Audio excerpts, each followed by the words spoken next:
शराब के नशे में धुत एक लड़की का सामना होता है एक आर्मी के ऑफिसर से। अब लड़की उस आर्मी ऑफिसर से बातचीत करना शुरू कर देती है। तो बातचीत करते करते वो कहने लगती है कि मैं तुम्हारे साथ फिजिकल होना चाहती हूँ। जैसे ही उसने यह बात बोली थी तो बातचीत के दौरान ही उसने अपने शरीर के एक एक कपड़े को उतार कर रखना शुरू कर दिया। हालांकि दूर दूर तक ना कोई घर है, ना कोई लोग हैं, ना शहर है, ना गांव है, ना कोई यहाँ से आता है, ना कोई जाता है। सब कुछ उनकी मर्जी के मुताबिक हो सकता था, लेकिन आर्मी के ऑफिसर ने साफ इनकार कर दिया। उसने कहा कि यह सब गलत है, हम यह सब नहीं कर सकते। और इसी बीच इन दोनों में कुछ ऐसा होता है जिस बात की कल्पना इन्होंने बिल्कुल भी नहीं की थी। तभी एक मर्डर होता है। मर्डर होने के बाद लाश को छुपा दिया जाता है और इनमें से एक व्यक्ति यहाँ से भाग जाता है, यह सोचकर कि शायद कभी जिंदगी में इस राज का खुलासा नहीं होगा। लेकिन जब इस मामले की गूंज देहरादून की पुलिस तक पहुँचती है तो देहरादून की पुलिस इस घटनाक्रम का बहुत ही बारीकी से खुलासा करती है। और न केवल देहरादून बल्कि पूरे उत्तराखंड में इस कत्ल की कहानी गूंज उठती है और लोग सोचने पर मजबूर हो जाते हैं कि क्या कोई ऐसे भी कत्ल कर सकता है। लोग पुलिस टीम की वाहवाही करने लगते हैं क्योंकि यह एक अंधा कत्ल था और इस अंधे कत्ल का खुलासा होना इतना आसान नहीं था और उस लड़की की कोई अपनी पहचान भी नहीं थी। नमस्कार दोस्तों, कैसे हैं आप लोग। आज की जो सच्ची घटना मैं आपको सुनाने जा रहा हूं, वह सच्ची घटना है उत्तराखंड के देहरादून शहर की। कहानी शुरू होती है पश्चिम बंगाल के सिलीगुड़ी से। बात है जनवरी 2020 के आसपास की। एक आर्मी ऑफिसर होते हैं जिनका नाम रमेंदु उपाध्याय होता है, जो लेफ्टिनेंट कर्नल की पोस्ट पर होते हैं। दरअसल वह अपने घर से सैकड़ों मील दूर रहते थे और अपना वक्त बिताने के लिए वह कभी कभी घर से क्लब की ओर निकल जाया करते थे और वहां एकांत में बैठकर शराब पिया करते थे। और ऐसे ही एक दिन सिलीगुड़ी के एक जीजी सिटी सेंटर मॉल के अंदर एक क्लब होता है। वह उस क्लब में जाते हैं और आराम से बैठकर शराब पीने लगते हैं। और शराब पीते पीते अचानक ही एक लड़की आती है और उनका पैक वह खुद बनाने लगती है। यह लड़की की तरफ देखते हैं तो लड़की देखने में बेहद खूबसूरत और उनसे कम 10 से 12 साल छोटी होती है। यह उस लड़की से पूछते हैं कि तुम कौन हो, क्या बात है। तो वह लड़की कहती है कि क्या मैं आपकी कुछ मदद करूं। आर्मी ऑफिसर नशे में होता है। नशे में होने के बावजूद भी उस लड़की को देखकर कहता है कि ठीक है, आप जो भी मदद करना चाहती हैं वो कर दीजिए। अब उस लड़की ने पैक बनाकर देना शुरू कर दिया और उस आर्मी ऑफिसर ने पैक लेना शुरू कर दिया। दोनों बातचीत करने लगते हैं और कुछ देर बाद वह ऑफिसर अपने घर चला आता है। उस दिन उसे बहुत अच्छा लगता है और फिर कुछ दिन बीतने के बाद लगभग 15-20 दिन के अंतराल पर वह फिर उसी क्लब में आते हैं। आने के बाद जैसे ही वह चेयर पर बैठता है तो उसकी नजरें उसी लड़की को खोजने लगती हैं कि आखिरकार वो लड़की है तो है कहाँ। जब नजरें घुमा घुमा ऑफिसर उस लड़की को इधर उधर खोज रहे थे तो तभी अचानक पीछे से वह लड़की कहती है कि सर, शायद आप मुझे ही तलाश कर रहे हैं। तो आर्मी ऑफिसर कहते हैं कि तुम्हें कैसे पता। तो वह लड़की कहती है कि मुझे ऐसा लगा कि शायद आप मुझे ढूंढ रहे थे। लड़की फिर आती है और बातचीत का सिलसिला शुरू होता है। बातचीत के दौरान लड़की पूछती है कि सर, आपका नाम क्या है। वो कहते हैं कि मेरा नाम रमेंदु उपाध्याय है और मैं आर्मी में लेफ्टिनेंट कर्नल हूँ। लड़की ये बात सुनकर थोड़ा आश्चर्यचकित होती है और हैरानी से कहती है कि सर, आप तो इतनी बड़ी पोस्ट पर हैं और मैं तो बस छोटी सी नौकरी करती हूँ, यहाँ पर डांस बार करती हूँ। आप में और मुझ में बहुत फर्क है। तभी आर्मी ऑफिसर कहता है कि ऐसी कोई बात नहीं है। इंसान जिंदगी में कोई छोटा या बड़ा नहीं होता है। इंसान की आदतें अच्छी होनी चाहिए। बस यहीं से इन दोनों की बातचीत का सिलसिला शुरू हो जाता है और यहीं से ये मिलना जुलना शुरू कर देते हैं। जनवरी में पहली मुलाकात, दूसरी मुलाकात फरवरी में और इसी तरह ये जब मन करता तब मिलने लगते हैं। लेकिन तभी इसी बीच में लॉकडाउन आ जाता है और लॉकडाउन में पूरा हिंदुस्तान ही नहीं बल्कि पूरी दुनिया के कई मुल्क ऐसे थे जो पूरी तरह से फ्रीज हो चुके थे। जो जहां था वहीं फंस चुका था। कोई अपने घरों में फंसा हुआ था तो कोई फैक्ट्रियों में, हर कोई कहीं न कहीं फंसा हुआ था। और यह लड़की भी फंस चुकी थी क्योंकि यह रहने वाली नेपाल की थी। नेपाल में एक चीसा पानी जगह है जो कि जिला तनहू में लगती है। वहाँ की रहने वाली ये लड़की होती है। अब यह भी यहीं फंस जाती है। तभी आर्मी ऑफिसर उस लड़की से बातचीत करता है कि अब तुम क्या कर रही हो। तो वह लड़की कहती है, मैं डांस बार में थी, वहाँ डांस किया करती थी और वहाँ से जितने भी पैसे मिलते थे मैं अपने घर वालों को दिया करती थी। अब समझ में नहीं आ रहा है कि मैं क्या करूं, यह लॉकडाउन कैसे कटेगा। और इसी तरह धीरे धीरे इन दोनों के बीच दोस्ती की शुरुआत हो जाती है और धीरे धीरे दोस्ती प्यार में बदल जाती है। अब ये एक दूसरे को पसंद करने लगते हैं और साथ ही जब लेफ्टिनेंट कर्नल को मौका मिलता था तो इस लड़की को अपने पास बुलाकर उसके साथ फिजिकल भी हो जाया करते थे। जिंदगी के ये सबसे खूबसूरत दिन थे उस लड़की के लिए भी और इस आर्मी ऑफिसर के लिए भी, क्योंकि जो आर्मी ऑफिसर था वह अपने परिवार से, अपनी बीवी से, अपने माँ बाप से बहुत दूर होता है, तो उसे वक्त बिताने के लिए एक दोस्त की जरूरत थी और दोस्त के रूप में यह श्रेया शर्मा उसे मिल जाती है, जो कि नेपाल की रहने वाली होती है। ये दोनों एक साथ रहने लगते हैं और कैसे 2 साल गुजर जाते हैं इन दोनों को इस बात का एहसास भी नहीं होता। यह दोनों एक दूसरे के साथ इतना घुल मिलकर रहते हैं जैसे मानो कोई पति पत्नी हो। चाहे खाने पीने की बात हो या लॉन्ग ड्राइव की बात हो या कोई सामान खरीदने की बात हो, लेफ्टिनेंट कर्नल श्रेया शर्मा की हर तरह से हर बात पर मदद करता था। अब ये दोनों बहुत खुशी से साथ साथ अपना जीवन जीने लगते हैं। लेकिन तभी इसी बीच एक दिन आर्मी ऑफिसर को एक मैसेज मिलता है कि लेफ्टिनेंट कर्नल साहब, आपका सिलीगुड़ी से ट्रांसफर देहरादून के लिए हो गया है, आपको वहां जाना होगा। और तभी इस आर्मी ऑफिसर ने इस लड़की से कहा कि देखो, मेरा यहाँ से ट्रांसफर हो रहा है, अब मैं यहाँ से जा रहा हूँ। मेरे परिवार के लोग देहरादून में रहते हैं, मेरी बीवी भी देहरादून में ही रहती है। लेकिन इस बात की जानकारी इस लड़की को भी थी। इस लड़की को इस बात से कोई ऐतराज नहीं था कि वह शादीशुदा है या फिर उसके बच्चे भी हैं और उसका कोई परिवार भी है। इस बात से उसे कोई प्रॉब्लम नहीं थी। जब बात देहरादून की आती है तो लड़की कहती है कि अगर मुझे तुमसे मिलने का मन करेगा तो मैं तुमसे कैसे मुलाकात करूंगी। तो आर्मी ऑफिसर कहते हैं कि देहरादून तो सिलीगुड़ी से कहीं ज्यादा अच्छा और खूबसूरत शहर है। इसके आसपास का इलाका बहुत ही अच्छा है और अच्छा होगा कि तुम सिलीगुड़ी से देहरादून आ जाओ। मैं तुम्हें देहरादून ही नहीं बल्कि आसपास के सभी जगहों पर घुमाऊंगा। हम लोग साथ में ही रहेंगे और साथ ही अच्छी अच्छी जगहों पर घूमने चलेंगे। ठीक वैसा ही होता है। ट्रांसफर होने के बाद यह ऑफिसर सीधा देहरादून आता है और देहरादून आने के कुछ ही दिन बाद यह लड़की श्रेया शर्मा भी आ जाती है और इसके रहने का इंतजाम आर्मी ऑफिसर एक होटल में करता है।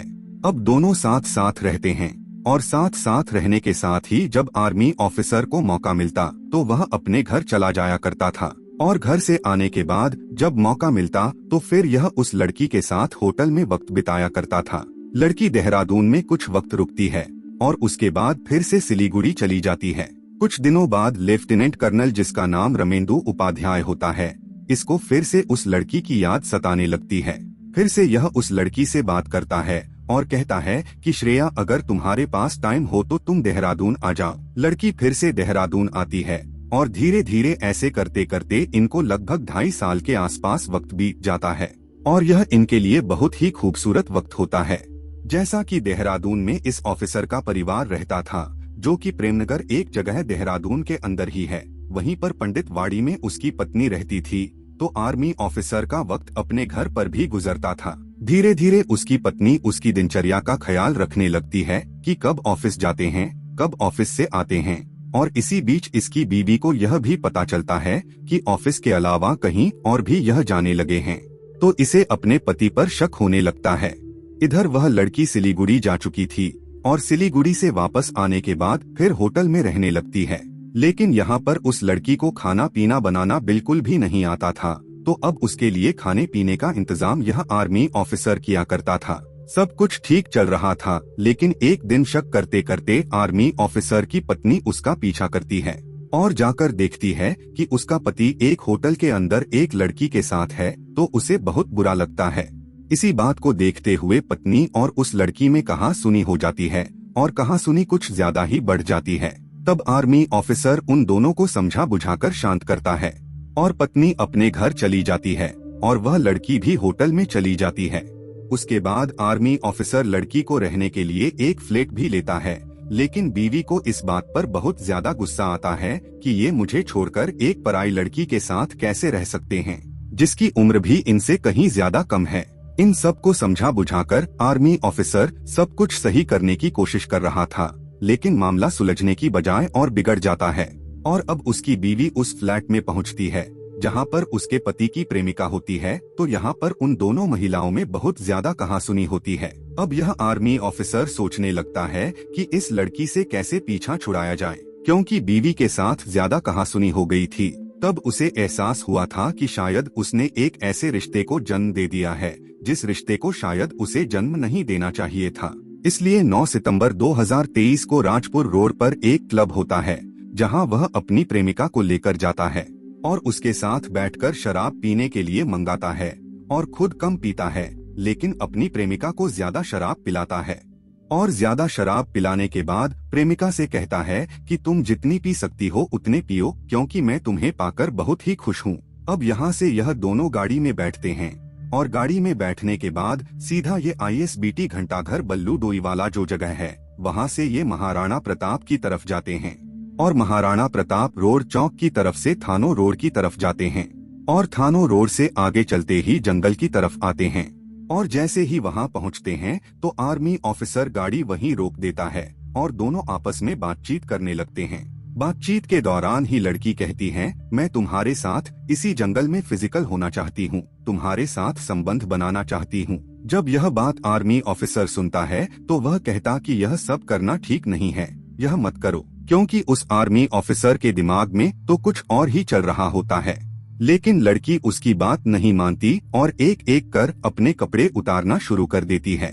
जब वह कपड़े उतार रही थी तो आर्मी ऑफिसर कहता है कि इस जंगल में हम यह सब नहीं कर सकते, तुम वापस से अपने सारे कपड़े पहन लो। लड़की मान जाती है, लेकिन शराब के नशे में बहुत धूत होती है और आर्मी ऑफिसर पीछे जाता है और कार में से एक हथौड़ी निकालता है, उस लड़की को तब तक मारता है जब तक कि लड़की की घटनास्थल पर मौत नहीं हो जाती। इसके बाद उसके चेहरे को बिगाड़ने के लिए उसके ऊपर फिनाइल डाल देता है ताकि उसका चेहरा झुलस जाए और उसकी लाश को वहीं जंगल में फेंक देता है और चुपचाप अपने घर पर आकर आराम करने लगता है, क्योंकि उसे लग रहा था कि शायद इस घटना के बारे में किसी को पता नहीं चलेगा। लेकिन उस इलाके के गांव के प्रधान 10 सितंबर 2023 को पुलिस को फोन करते हैं कि यहाँ पर एक लड़की की लाश पड़ी हुई है, जो कि पहचान में नहीं आ रही है कि यह किसकी लाश है। मौके पर पुलिस पहुंचती है और घटनास्थल पर आने के बाद IG, DIG, SSP तमाम आला अधिकारियों तक यह मैसेज पहुंचाती है। उस लड़की के कपड़ों को देखकर लग रहा था कि यह किसी अमीर घर की लड़की है, लेकिन इसके साथ आखिरकार ऐसा क्या हुआ? पुलिस छानबीन में लग जाती है। उस लड़की को पहचानने की लगातार कोशिश की जा रही थी, लेकिन लड़की पहचान में नहीं आ रही थी। इसी बीच SSP दिलीप कुमार सिंह एक टीम गठित करते हैं और उस टीम में SP सिटी सरिता डोवाल और CO डोईवाला अभिनय चौधरी और थानाध्यक्ष कुंदन राम होते हैं। इनके नेतृत्व में 4 टीम बनाई जाती हैं और 4 टीमों को जिम्मेदारी दी जाती है कि पहली टीम जो होगी वह आसपास के इलाकों में लोगों से पूछताछ करेगी कि यहाँ पर कौन आया, कौन गया और किस टाइम आया। और दूसरी टीम जो होगी वो इस मार्ग पर लगे हुए जितने भी CCTV कैमरे हैं उनकी जांच पड़ताल करेगी। और तीसरी टीम उस लड़की के पहने हुए सूट जो कि जुडियो ब्रांड का होता है, उस कपड़े को इसने कहां से खरीदा यह पता लगाने की कोशिश करेगी। और चौथी टीम मृतका की शिनाख्त करने के लिए सोशल मीडिया का सहारा लेगी। चारों टीम अपने अपने हिसाब से काम करना शुरू कर देती हैं। और पहली टीम जब आसपास के लोगों से पूछताछ कर रही होती है तो उसे पता चलता है कि रात 10 बजे तक यहाँ कोई लाश नहीं थी, क्योंकि इस रास्ते से एक आदमी गुजर के गया था और उसने कहा कि मैंने खुद अपनी आंखों से देखा, इस इलाके में इस जगह पर कोई भी नहीं आया था। तो अब पुलिस कन्फर्म हो जाती है कि इस घटना स्थल पर रात को 10 बजे तक कोई नहीं आया था और अब पुलिस अपने हिसाब से काम करना शुरू करती है। पुलिस महाराणा प्रताप चौक से लेकर थानो रोड तक जितने भी CCTV कैमरे होते हैं उन CCTV कैमरों की पड़ताल करती है। पड़ताल करने से पता चलता है कि लगभग 240 गाड़ियां हैं जो इस इलाके से गुजरी है और 240 गाड़ियों में से 18 गाड़ियां सिरवाल रोड की तरफ गई हैं। पुलिस इस मामले की पड़ताल करती है तो उन 18 गाड़ियों में एक गाड़ी UK 07 DX5 एक किया गाड़ी होती है। इस किया गाड़ी के बारे में पता निकाला जाता है तो पता चलता है कि यह गाड़ी लेफ्टिनेंट कर्नल रमेंदु उपाध्याय की होती है। अब उस गाड़ी का जो नंबर प्लेट था उस नंबर प्लेट के आधार पर उसका मोबाइल नंबर तलाशा जाता है और तलाश करने के बाद पता चलता है कि यह मोबाइल जिस व्यक्ति का था उसका मोबाइल घटना के दौरान स्विच ऑफ पाया जाता है और ऑफिसर के बारे में पता करने की कोशिश की जाती है तो पता चलता है कि रमेंदु उपाध्याय प्रेम नगर में पंडितवाड़ी जगह है वहीं पर रहता था, लेकिन यह मूल निवासी उत्तर प्रदेश का जिला गाजीपुर में रोजा इलाके का मोहल्ला चंद्रशेखर नगर का निवासी होता है। और अब यह पता चलता है कि साल 2010 में यह आर्मी ऑफिसर बने थे और तब से अलग अलग जगहों पर इनकी पोस्टिंग होती रही है। पुलिस इन्हें गिरफ्तार करती है और गिरफ्तार करने के बाद इनसे पूरी कहानी पूछती है और कहानी पूछने के बाद पता चलता है कि इनकी सिलीगुड़ी में एक लड़की से मुलाकात होती है जो कि एक डांस बार होती है और डांस बार में ही इन दोनों की मुलाकात होती है और मुलाकात प्यार में बदल जाती है और फिजिकल रिलेशन बन जाते हैं और इसी बीच में लड़की उनकी जिंदगी का हिस्सा बनने की कोशिश कर रही थी, शादी का लगातार दबाव बनाने की कोशिश कर रही थी। ऑफिसर उस पर बहुत सारे पैसे खर्च कर रहे थे, लेकिन वो लड़की न तो खुद अपनी जिंदगी में सुख से रह रही थी और न ही उस ऑफिसर को सुख से रहने दे रही थी। साथ ही ऑफिसर के परिवार की जिंदगी में भी वो तूफान ला चुकी थी, इसलिए उसने उससे पीछा छुड़ाने के लिए उसकी हथौड़ा से मारकर हत्या कर दी और पहचान छुपाने के लिए उसके जितनी भी सामान थे उनको कहीं ले जाकर छुपा देता है ताकि किसी को पता न चल सके। उसे लग रहा था कि उसने जो कत्ल किया है शायद किसी को पता ही नहीं चलेगा, लेकिन लड़की ने जो सूट पहना था उस सूट के आधार पर पुलिस पता लगाती है कि यह सूट कहां से लिया गया था। तो पता चलता है कि देहरादून के अंदर 2 ऐसे शोरूम जाखन और किशन होते हैं जहां पर ही ये ड्रेस मिलती है।